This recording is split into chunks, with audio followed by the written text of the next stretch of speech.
What's up, losers? It's the 4th of July. It's 8:30 in the morning here at Site B. It's the July 4th, 2022.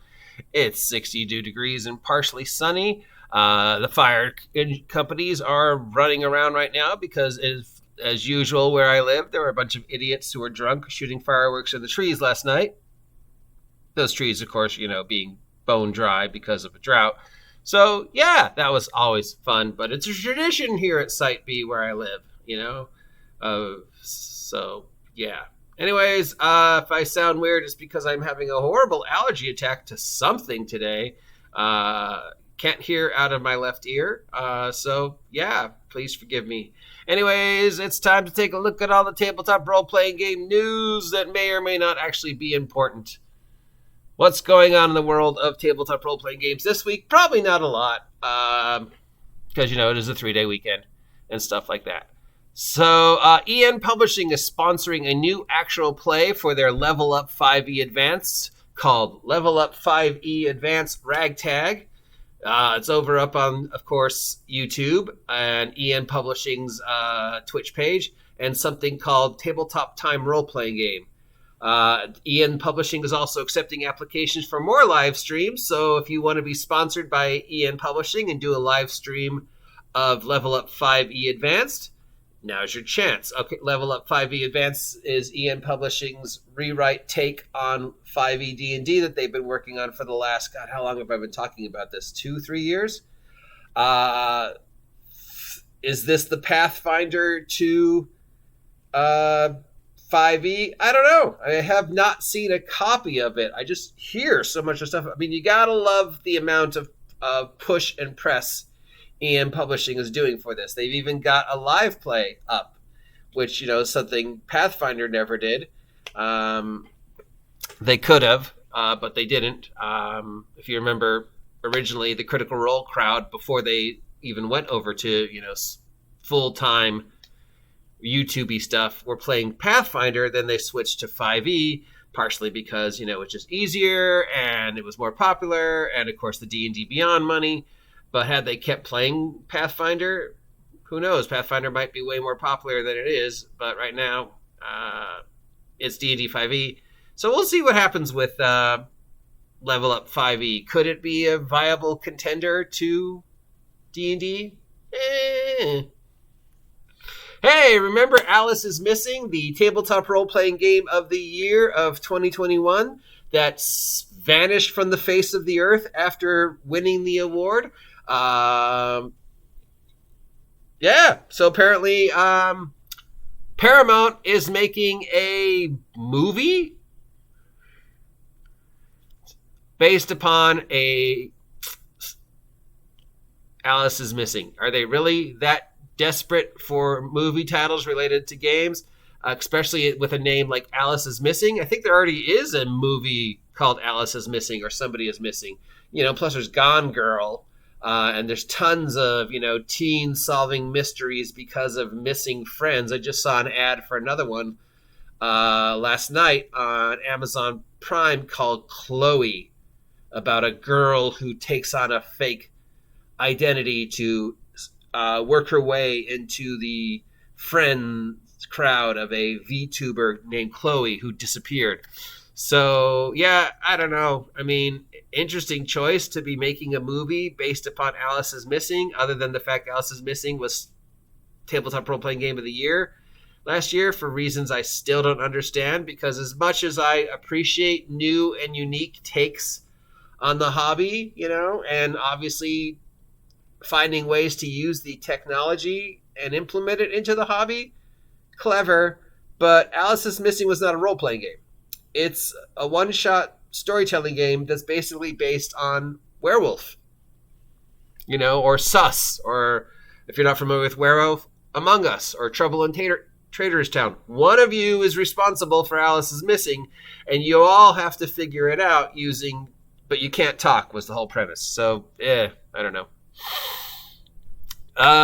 The Vampire the Masquerade digital toolkit is now up on Demiplane for the Vampire the Masquerade Nexus. It's early access. It's got some character creation stuff, some management tools. It's got links to free PDFs that have more character creation stuff. If you want to get a physical copy of the books, it's $69. If you want to just download Vampire the Masquerade Nexus from Demiplane, it looks like it's $50. I don't know. Anyways, it's available if you are looking to play Vampire the Masquerade online. Demiplane is the place to go. It's the D&D Beyond for other games besides D&D. I like to see this other digital things trying to do what D&D Beyond did for other games. I haven't heard anything whether these are good or not, probably considering how new they are. They're still in the buggy phase. So I don't know if I'd invest $70 into it for at least a year until they work out all the bugs. Hey, Pazio has announced a rule change for the year 4 of the Pathfinder Society. It's organized play for Pathfinder. The post states, by acknowledging that technical issues have prevented achievement points and GM credits from being awarded correctly, but should be fixed shortly, this fix will also resolve issues that some players have had with starting players that grant 80 achievement points. This big change starts at the end of the month and includes changes to Ancestries bonus, achievement points, not having the fact that they don't have a story yet for Pathfinder this current season, 7 new backgrounds, and other things that I don't understand because I don't play Pathfinder Society, but I'm sure it makes sense to you if you do. But anyways, there's a rule change for Pathfinder Society live play. WizKids has announced another set for in-store paint night events. This one is the enlarged Duergar. The kit comes with an unpainted miniature of an enlarged Duergar, a step-by-step tutorial, 12 paint colors, 2 brushes, and a water pot, as well as packaging that doubles as a paint palette. The new kit will be available at the end of the summer for about $20. Similar to the kit for the UNT that was previously announced and due to release next month. An enlarged Duergar? So basically, would that be a normal size Duergar? Since Duergar are dwarves, if he was enlarged is only one size larger, so he'd just be a human? Or is he going to be like a hill giant? Then why is he a Duergar? Why not just make a hill giant figure or a human figure? Why? That's so obscurely specific. Not only is it a Duergar, an underground dwarf, but he's had a large spell cast on him. How do you even portray that in a figure? If I put a figure down and say, and don't tell you, would you know? That's a Duergar who specifically has had the spell enlarge cast on him and he's now one size larger than medium. Dwarves are medium, right? So I assume Duergar are medium size, even though they look kind of on the short side. So yeah, they'd be what? Just tall? Large is the next size up, right? After a medium. So he just kind of looked like a hill giant or an ogre, right? So why? Again, why not just make an ogre figure? If you want to, it's just so specific. It's just so obscurely specific. I don't get it. Speaking of WizKids, we have several new pre-painted miniatures coming, including 2 sets of terrain accessories, treasure chest, some other stuff. Then we've got, of course, some new unbelievably expensive dragons. We've got a lot of terrain stuff coming out, stuff like that. We've got undead armies for $50.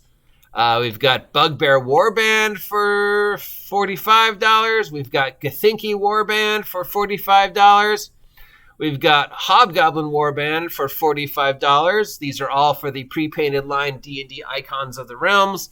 So for $50, you can get a whole bunch of pre-painted skeletons. I kind of like that. Pathfinder Battles is coming up, and they're getting a whole bunch of new stuff for that. So this is a strategy tactics type board game where you use the figures to do, Warhammer type stuff. Looks like the sets will be about $50 each. So I guess, Pathfinder Battles is, a strategy game using Pathfinder rules to have figures march around.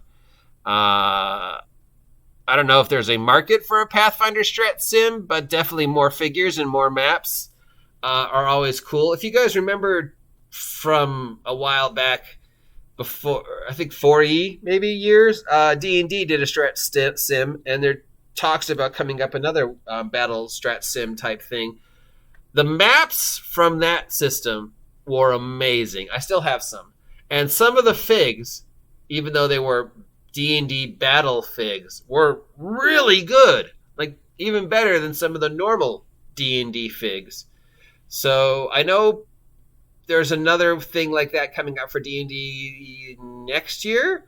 And while I don't know if there's a market, I definitely know the figs and the maps will be amazing. So Pathfinder Battles, same thing. I don't know if there's a market for a Pathfinder Battle strat sim war game type thing, but the figs and the maps should be pretty cool.